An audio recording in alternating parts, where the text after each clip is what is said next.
Ao anatin'ny famaranana ny faha-empolo taona ny fikambanan'ny mpikabary malagasy dia misy ny hetsika herinandro ny kabary izay notontosaina etsy amin'ny kianjan'ny Barea Mahamasina. Ny asabotsy teo no nanokafana izany ary ifarana ny 17 ny volana Aogositra izao. Ny fandrinan-dalana tamin'izany ny famoahana ireo mpianatra kabary andiany Rofia izay miisa 700 mianadahy. Misy ny Tsidibohitra ary misy ihany koa ny fandehanana ny midina mitododo any amin'ny farisoavana indrindra ny famoahana mpikabary ihany koa.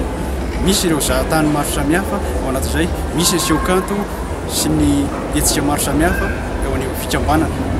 Firenena maro no efa misy ny sampana fampianarana kabary fa tsy eto Madagasikara ihany. Fikambanana mpikabary malagasy dia tsy mianana fotsiny ihany amin'ny eto nosy Madagasikara fa misy ihany koa ny mpikabary maro samihafa any amin'ny firenena 20 ivelan'ny nosy dia izany no azo lazaina zany dia tsotra efa misy andrahaketsy misy andrahakeroa ny fikambanana mpikabary malagasy ary ny tena zava-dehibe indrindra dia ny fahalianan'ny tanora miatrika sy misehatra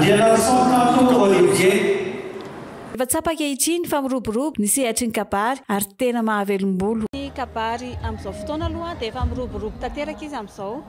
Efa tafiditra ao anatin'ny fampianarana ao anivon'ny fampianarana zany ny resaka kabary. Efa ao anatin'ny fandaharam-potoana ny fampianarana ny fampianarana kabary. Ao an'ny Antsirabe manokana dia misy ny sampana 10 mandrafitra izany. Ny Antsirabe manokana dia tena miroborobo izay fampianarana kabary zay satria hita daholo na ny ambaratonga rehetrarehetra zany hatramin'ny ankizy hatramin'ny 20 taona ka hatramin'ny farany lehibe zany dia ao anatin'izay fimpim-pahafaritany Antsirabe zay. Misy raha tsy ivona kely ny fimpim-pahafaritany Antsirabe dia misy sampana 10 mandrafitra amin'ny fimpim-pahafaritany Antsirabe.